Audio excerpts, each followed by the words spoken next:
Australia, an ocean continent renowned for its endless coastline and vast interior. Travelling the country can mean journeys that are long, challenging, and sometimes disastrous.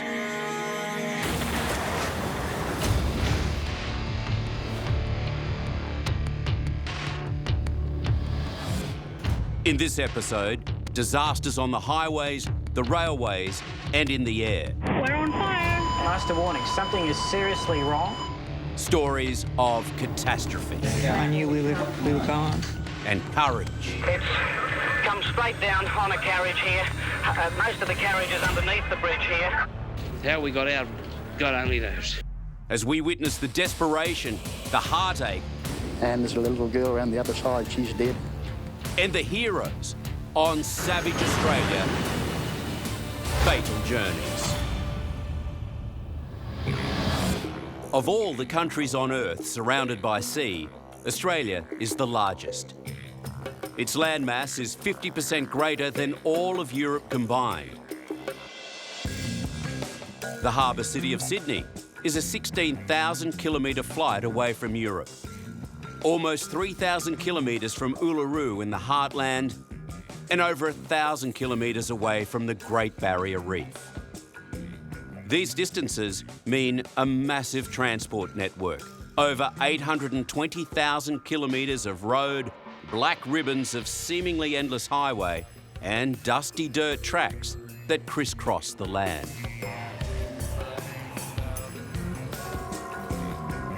And it's the same with the steel highways. Some 30,000 kilometres of track traverse the continent. Australia was the last of the habitable continents to be colonised by Europeans. Her destiny was shaped by the tyranny of distance, both from the colonisers' homelands and between our own coastlines. The population concentrated at the fringes of the continent, creating capital cities hundreds, sometimes thousands of kilometres apart. Soon after settlement, the new colonials realised they'd need to head west to grow food and graze livestock. As distances between farming towns and cities grew, so did the need for automated transport. From the mid-1800s, it was the steam trains that began to meet the ever-growing needs of Australian passenger travel and commerce. This train, travelling through nature's ramparts, descends eventually to open country after dragging its black load over mountains nearly 4,000 feet high. The movement of coal became a driving force behind extending the great rail highways. The increase in rail and rolling stock throughout the states signalled the end of isolation and the beginning of Australia's history of fatal journeys. In 1908, the country town of Sunshine became the site of Victoria's most deadly train crash. On a fine Easter Monday, two trains packed with holidaymakers collided at the station. The impact tore the carriage apart, taking the lives of 44 men, women and children and injuring over 400 passengers. There were disasters on city trains too, like this one, just out of Melbourne. On July 18, 1910, in foggy conditions, an incoming commuter train collided with a stationary locomotive. 9 people were killed and more than 100 injured. But there'd be no stopping progress. Locos were already full steam ahead. Australia's first streamlined train, helping to celebrate South Australia's centenary. As trains moved from steam to electric, and simple tracks turned into massive networks with hundreds of trains needing to switch tracks, the risk of collisions increased. So too did the efforts to prevent further disaster. Teams of railwaymen were trained in signalling, switching, and keeping track of train movements to avert the potential of head-ons. But with such vast and ever-growing networks, and so many train movements to and from the major cities, collisions were inevitable. Miraculously, only minor injuries occurred in these train crashes just outside Sydney in the 1930s and early 40s. Passengers were again lucky to escape death in January 1945 when this train came around a bend near Maryland Station in Sydney's west, heading for the city at 65 kilometres an hour and struck a 17-centimetre bolt which had been placed lengthwise on the rail. Boys were thought to have placed the bolt on the line, and with more than 200 people on board, it was a miracle that no one was killed. But as the number of rail passengers grew, that was set to change.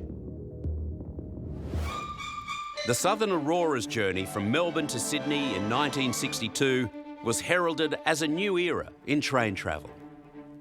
Crossing the Murray River, the border between New South Wales and Victoria, the Southern Aurora proceeded along the existing standard gauge line to Wodonga, the commencing point of the new standard gauge line. Two powerful 1,800 horsepower diesel locomotives pulled 14 luxurious stainless steel carriages. The first direct passenger train between Australia's two major cities drew crowds of excited onlookers.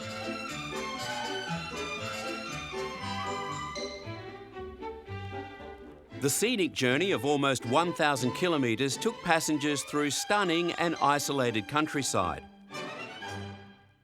But less than 10 years after the Southern Aurora's inaugural journey, disaster struck 174 kilometres north of Melbourne in Violet Town.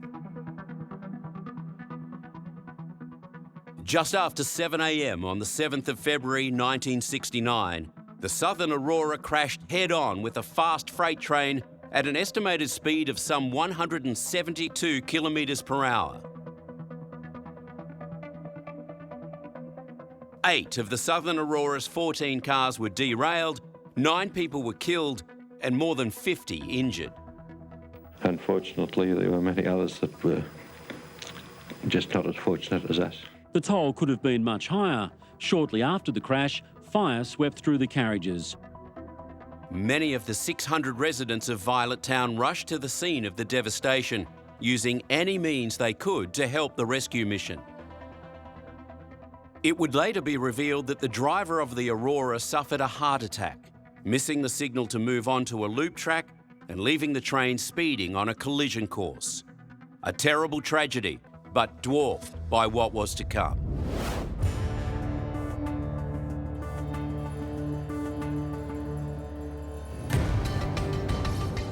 On the morning of Tuesday, January 18th, 1977, just like every other workday, thousands of people commuted from outer townships into Sydney.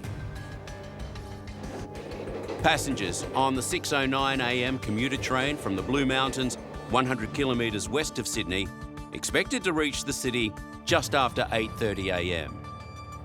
By the time the 6:09 was nearing Granville, the 8 timber carriages were packed with over 400 passengers.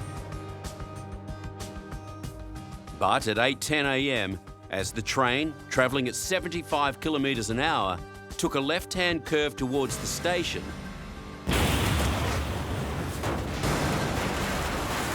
the engine derailed.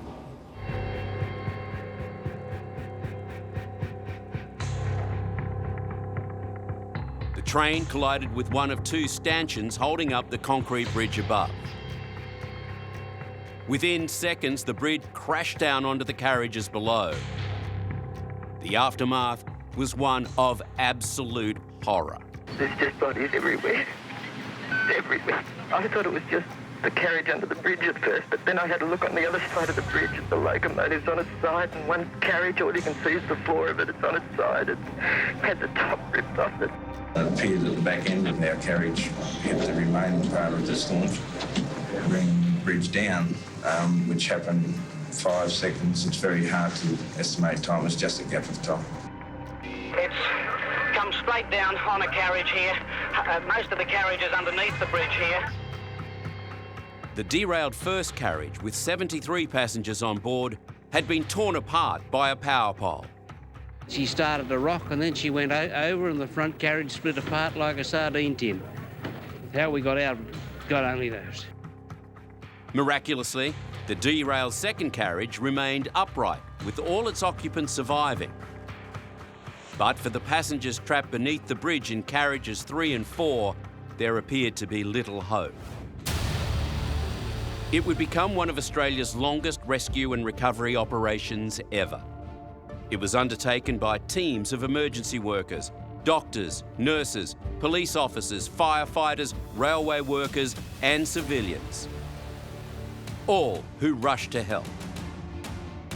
Within 20 minutes, there was some 1,500 people in the cutting, many risking their own lives to save the trapped and injured.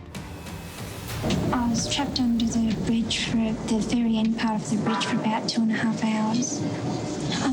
I was cramped up and my arm was over my chest and my head was half into the other seat where the other gentleman was. All I could hear was just saws above me or hammers or something trying to get the rubble off me.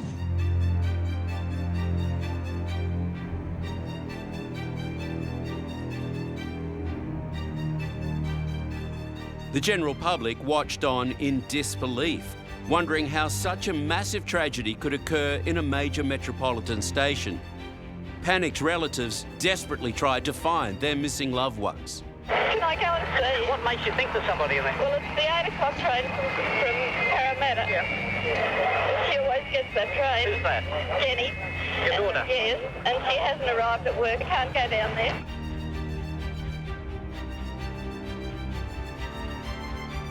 Although it's too early to know the reason for this accident, it is grimly clear that safety procedures didn't work here today at Granville. The injured began being stretchered from the rubble and ferried to ambulances. There were so many injured that 6 hospitals postponed standard operations and put emergency teams on standby to deal with the massive number of victims. Inevitably, some of the victims were rescuers, like this ambulanceman overcome by butane gas while trying to treat some of the injured at the crash site. A number of other emergency personnel and firemen were also affected by the gas. When police weren't overseeing operations at the site, they were running a high-speed shuttle service for urgently needed blood and medical supplies. Ice was ferried out to the accident scene for severed legs and amputations. The number of injured meant that there was a severe shortage of blood on reserve. I'd like to tell you once again that the blood transfusion service in Sydney has made an urgent appeal for donors of all types of blood. I'll repeat that, all types of blood. Within hours, as many as 500 people lined up at the blood bank headquarters offering blood for the train victims. So many volunteers turned up that some hospitals were unable to cope with the demand. Throughout the day, the casualties just kept coming, but at least they were free of the massive concrete and steel slab that still held so many trapped. By 1:30 that afternoon, 19 bodies had been recovered from a section of the 4th carriage. But to extract the living from the rubble would prove to be a long and desperate operation. That slab of concrete, unbeknownst to the outside world, was continuously going down. Where you had someone trapped, eventually you lost another 2 inches in the space that you had to work. As an increasing number of bodies were lifted from the wreckage, there were grave fears there could be many more. As far as we know, there could be as many as 40 bodies trapped underneath the vast concrete span of the bridge which collapsed there over the train this morning. A doctor I was speaking to just a few minutes ago said he'd counted 20 bodies, and we just don't know how many there are. When night fell, the search and rescue teams worked under lights in a desperate and seemingly hopeless bid to find any more survivors. People who are still down there, there's very little hope that we will find any more alive. And I've been rescuing now 23 years, and this is the worst disaster, the worst scene that I've ever come across. After 14 hours, they knew they could not help the 67 other victims still trapped, but they kept that knowledge to themselves as they called in more teams of jackhammers. Eventually, the first slab of concrete was prized free. What lay underneath sickened those who had to look. For veteran paramedic Paul Featherston, it was his first experience of a major disaster. They finally got the roadway off, and there was a train on the track, and you could see the rows and rows of people. The police have told us some quite horrifying stories about the people who remain in that wreckage. They remain frozen in the positions in which they were when they died, reading newspapers or with their arms out the window. One by one, the bodies were extracted and carried 20 metres to a large tent, the local field morgue. For exhausted medical aides, it was now a matter of identification. It was only then that rescue workers, many of whom had laboured over 30 hours, had time to stop and think about the dangers they themselves had faced. You're always in hope that when you lifted that bridge and you lifted that carriage top, that there may have been people alive under there, you know, with an air pocket or whatever. So in our professions, we never stop looking and hoping for people alive until they're all accounted for and we have what we have. Even to this day, the 1977 Granville Train Disaster remains the most fatal rail journey in Australian history. 84 people died, more than 213 were injured, and thousands were affected by grief. Some of the worst train disasters have occurred on remote sections of railway, where trucks cross in front of an oncoming train.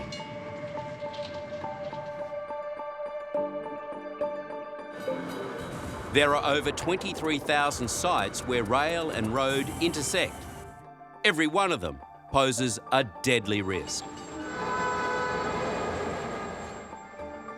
One officer who's experienced the horrific aftermath of level crossing crashes is retired Senior Sergeant Jeff Smith. In the time I was at the collision group, we investigated hundreds of collisions at level crossings, both in the country and in the city. 95% of the crashes that were happened at level crossings when I was there was driver error or sheer driver stupidity. CCTV footage reveals a constant dice with death by impatient drivers who gamble their lives against the might and power of our biggest trains. It's a train and a car. Who's going to win that one? And who's going to die? And it's usually the person who's made the mistake. Things like that coming up is always a problem. Many of Australia's level crossings are in the middle of nowhere. And 2/3 of them have no warning bells or boom gates. But even when they do, some drivers ignore them at their peril, and the result is utter carnage.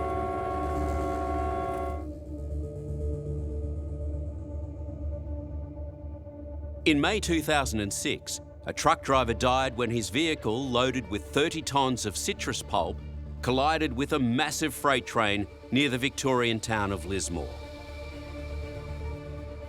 700 metres of carriages were compacted by the immense forces into a 150-metre long pyramid of twisted metal. Nearly 250,000 bottles of premium wine en route to Europe were shattered. Aside from the tragic human cost, the total damage of the bill from this one truck collision alone ran over $27 million.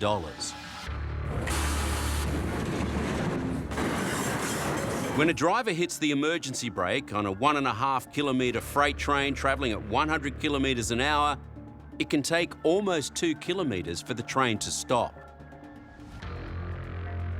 1,266 metres it took, and I couldn't do it any faster. It just doesn't stop. When the locomotive is hauling passengers rather than cargo, the aftermath of an impact can be catastrophic.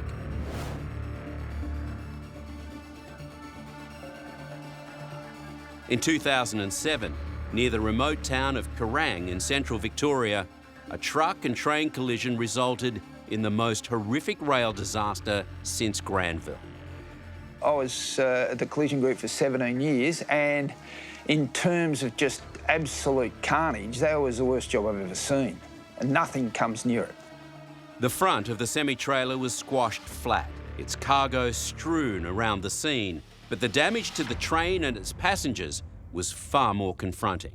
The train driver had done his best to avert the disaster. He blew the horn a number of times, and he started to get concerned that the driver hadn't started to slow down. So at that stage, the driver's doing about 102 kilometres an hour, and that's roughly 40 metres a second. So he's got 10 seconds to wake up to the fact that the train's coming. The semi-trailer braked too late, slamming into the side of the train and peeling carriages open like a sardine tin. When we arrived, we could see straight away one of the carriages on its own, and it had a massive gouge out of the side. The other carriages were back near the actual intersection where the crossing was itself, and it had had the whole side ripped out. It's horrible, just people screaming, you know, beside themselves. There's a dead woman in the first carriage that I had to get in and help get their gear out. And then the next carriage, it was just, horrible. There's that many dead people laying around and people dying. Rescue workers were swift to arrive, setting up a triage and transporting dozens of injured passengers to hospital. People were ripping looked like lining and seats out to get to injured because you could just hear the people that were underneath. They were under all the metal that was peeled back from the train. But for many of the passengers, there was no hope. The death toll from the Kerrang train disaster could rise today. Emergency crews have resumed the grim search for bodies, with 3 people still unaccounted for. 11 passengers have already been confirmed killed. 23 others remain in hospital. After every disaster, there are investigations and new promises to increase safety at level crossings. But the carnage continues. Mother of 4, Vanessa Carlson, had simply failed to stop.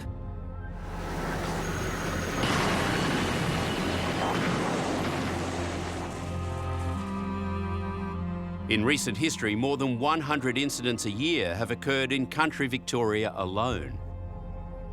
With trains getting faster and more vehicles on the road, the potential for more fatal crashes looms large.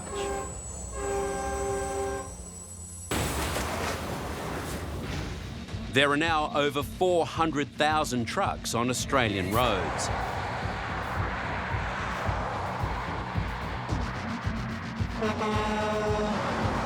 With the advent of the dash cam, we can see just how close to death many drivers come.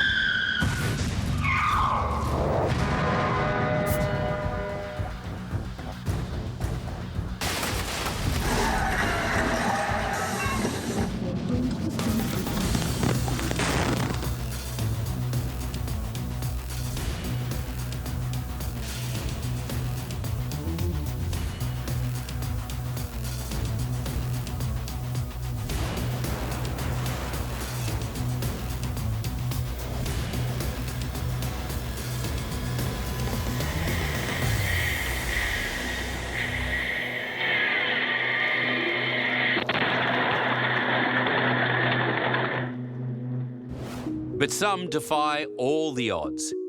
This is footage of a woman next to her car, seconds after colliding with a fallen tree. You all right? Suddenly, an out-of-control truck flies around the corner. It swerves to miss the other truck and heads straight for the woman. I'm about to be killed. That's what went through my head. The truck ploughed into her sedan, pushing it down the highway just seconds after she made it to safety. A dash cam in Sydney in 2014 captured a truck travelling so fast it's almost airborne. As it topples over cars stopped at the traffic lights.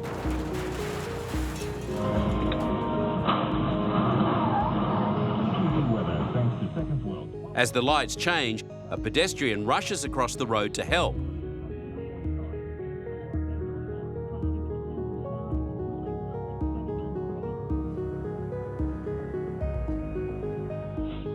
No one could believe what had just happened on their regular daily commute. My life flashed before my eyes. Yeah, it was just, it was shocking. Rescue workers rushed to the scene and extracted the injured from the 7 crushed vehicles. Miraculously, there were no fatalities. Everyone in that accident has actually walked away with no life-threatening injuries, and I just frankly can't believe it. Even the driver of the runaway truck survived this horrendous accident. One of the busiest and most dangerous roads in Australia is the Pacific Highway on the east coast of New South Wales. It's known as the Black Ribbon of Death, an 800-kilometre stretch of road that's taken the lives of thousands of travellers. Up until the late 1990s, much of the road was undivided, adding to the risks and incidents of head-on collisions. With such great distances to traverse, many truck drivers choose to travel at night. It's a practice that likely contributed to a fatal collision on the 20th of October 1989 at Grafton.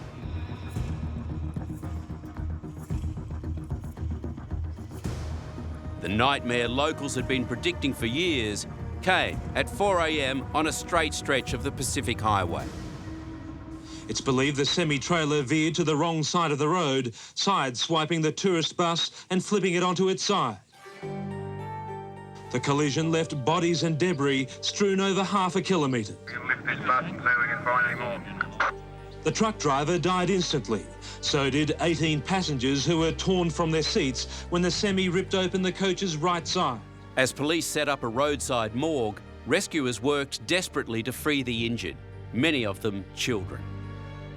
With the crash so far from any major city, the seriously injured needed to be airlifted for treatment. Survivors spoke of being trapped under the weight of bodies. Many were asleep when the collision occurred. All I can remember was this, it was the worst bang I'd ever heard. And then the next thing, there were people on top of me in metal and my head was squashed between 2 seats. I was just lucky, very, very lucky. And I prayed when I got out of that hole. I was asleep at the time, I think. And when I woke up, I was outside the bus, wet and drenched in blood. For the ambulance and police officers who responded to the call-out, the scene was confronting. Well, I was at the Granville Train Disaster, and the comparison between these 2 accidents was eerie. On a road this narrow, it was impossible for the bus driver to avoid the semi, resulting in the death of 21 people and the injury of a further 22. Subsequent crash investigations revealed something all too common in the long-haul trucking industry. We would analyse blood from truck drivers routinely, and routinely you would get amphetamines found in therapeutic levels, which means that at some stage probably the drivers had drugs in his system which weren't therapeutic levels, and when they come down to the level of a normal person, they have what's called a drop-off and they fall asleep and there's your crash. Just 8 weeks after the horror of the Grafton bus crash, another collision 200 kilometres south on the same highway was the scene of yet another deadly road journey. A truck driver on the Pacific Highway at night saw a bus pass by. And there was these girls on the left-hand side of the bus all give us a big wave and a cheer and a smile sort of thing as I went past, and I just pulled in behind him and followed him along. But by the time he'd caught up to it, the bus had been destroyed.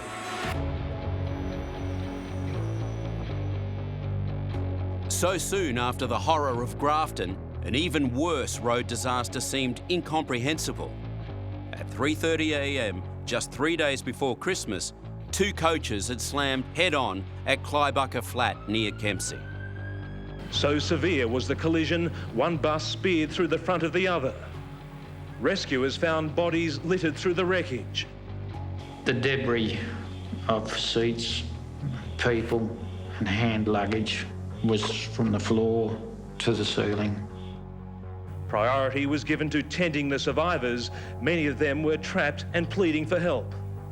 In this situation, we just got to treat the greatest number of people. We had a fellow that stopped breathing over here. We just had to leave him. We couldn't resuscitate him.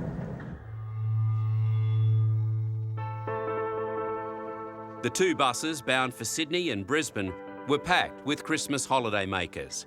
Their journeys cut tragically short when one of the coaches veered onto the wrong side of the narrow highway. No doubt many of the passengers were heading for families to share with them for Christmas time. And to have this happen just sort of accentuates the tragedy. Even for the most experienced police, the disaster was a terrible shock. This is the most horrific accident that I've ever seen in 38 years in the police force.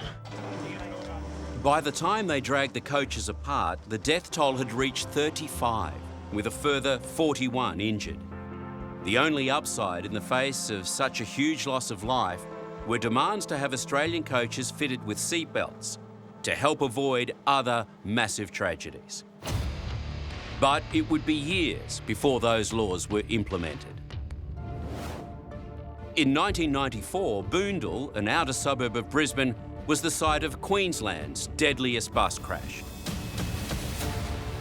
On a straight, modern stretch of divided road, a now all too familiar tragedy. A coachload of mostly retirees ended up on its side down a steep embankment. Before emergency workers reached the scene, members of the general public entered the wreck to find a nightmare. There was just a mess of bodies, legs, limbs, all intertwined with each other and entwined with the seats. So we had to sort of untangle them and lay them out. Many were bleeding. There's one lady I pulled out who had her arm severed right off just below the elbow. And there's a little girl around the other side, she's dead. And I think I brought another lady out, she'd die too. And I think most people wonder whether they're going to be able to cope with what they actually see, because it's not like a movie, it's for real and something has to be done immediately. While 25 ambulance crews rushed to treat the injured by the roadside and ferry them to hospitals, a makeshift morgue was set up for the 12 passengers who died. No one escaped injury. The elderly who did survive were shattered. For everyone at the scene, it was a trauma they'd be unlikely to recover from anytime soon. They never get easier, and they're one of the types of incidents that we dread coming to. Everyone there did their best to help others, including Beth, who was separated from her friend. And she just put lipstick on her lips, and I turned to her and I said, "Oh, gee, you look pretty now." And then after she came and lay down on the grass beside me, and I said, "Now you're a bloody mess, aren't you?" She had blood in her hair, blood all over her face, and tried to make her laugh, but poor darling. In the decade or so since these fatal road journeys, the dangerous black spot on the Pacific Highway has been bypassed. Most of the highway is now a divided road, and seatbelts are enshrined in law. But that's not necessarily the end of fatal journeys on Australian roads. Who could believe that you'd have a bus without seatbelts in them? I mean, where on outer space does that come from, that you'd be driving around in a bus worth 400 grand and there was no seatbelts in them? Well, now that's changed. Things like that will stop, I hope, the big ticket crashes.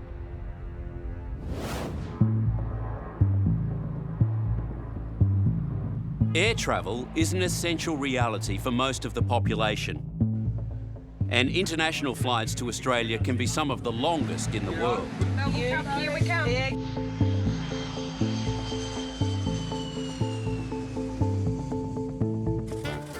These long-haul flights are nothing compared to what they once were. In the 1930s, the journey from Sydney to London took 10 days, with 30 refuelling stops on what became known as the Kangaroo Route. What was conceived as a mail run evolved into the most exotic international travel imaginable. It marked a golden age of aviation for passengers who could afford the trip in luxurious Qantas Empire-class Catalina flying boats. Up from the bay on full takeoff power. Flaps up and engines back to cruising speed for a single circuit.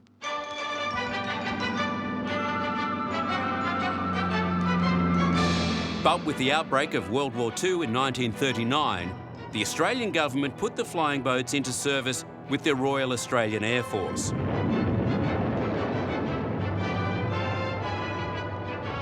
By 1944, all bar one had been destroyed.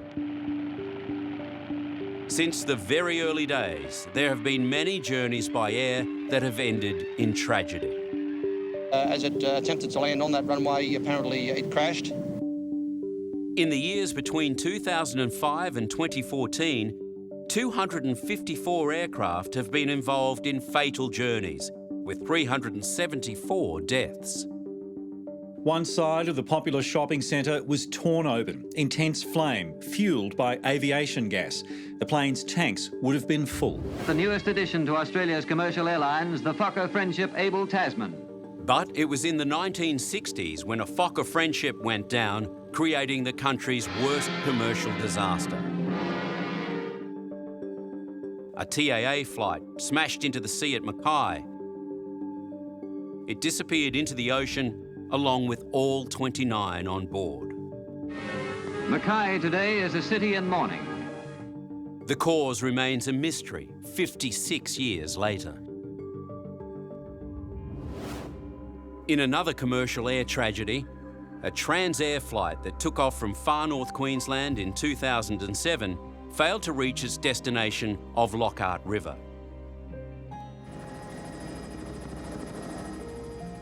There were 13 passengers and 2 pilots on board. We're still searching along the flight path to determine what may have happened to the aircraft, and we have had absolutely no indication of what may have happened at this point in time. The following day, in rugged hills, just minutes from safety, the flaming, smouldering wreckage was found. Little was left. The plane left Bamaga on the tip of Cape York on a scheduled service flight to the Lockhart River. But just 11 kilometres north of the airstrip, it slammed into a mountainside and burst into flames. Conditions were poor, with cloud cover as low as 400 metres.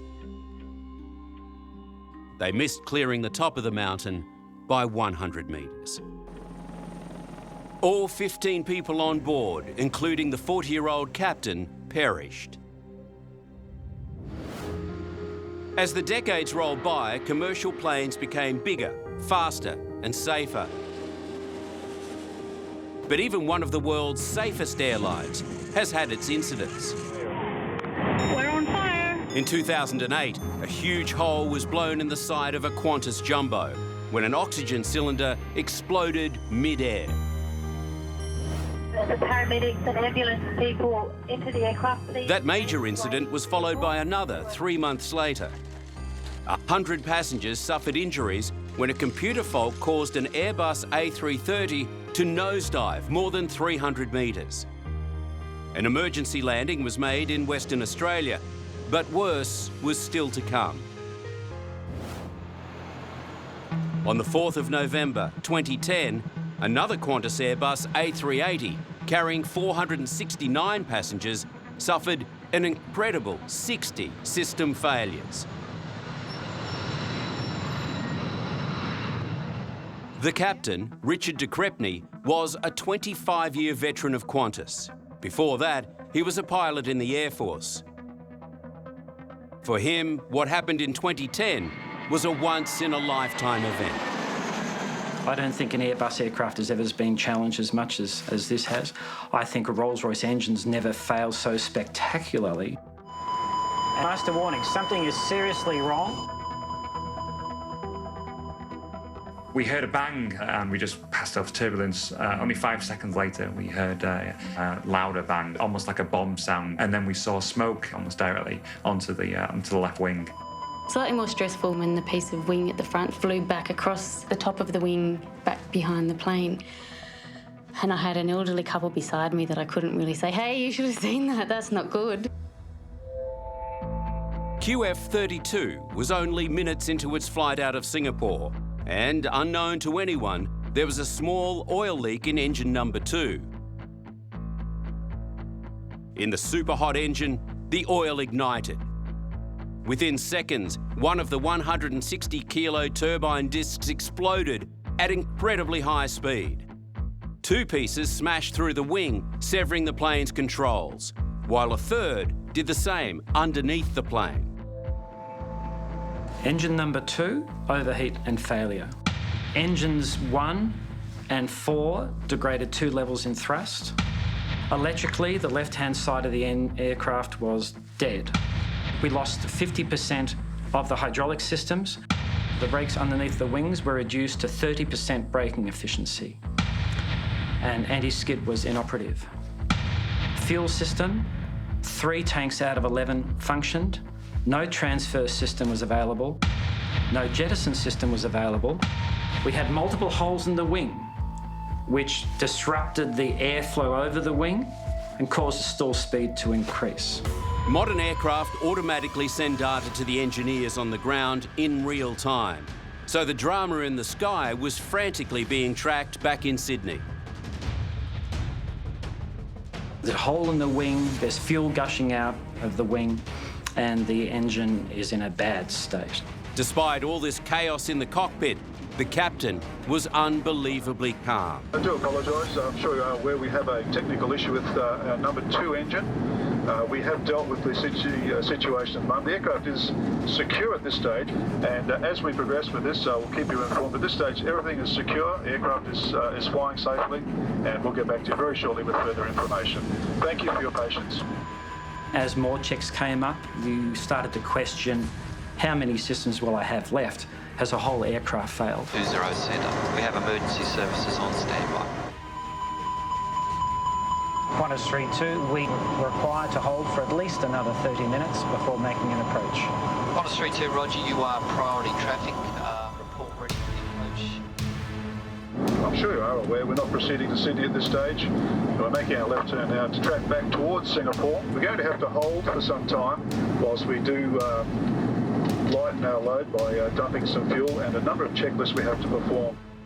I thought, let's protect this aircraft at the most basic level possible, and that was to position it within gliding range of Singapore, and that's what we did. At speeds of over 400 kilometres an hour, and with the automatic brake systems failing, Richard made the emergency landing at Changi Airport.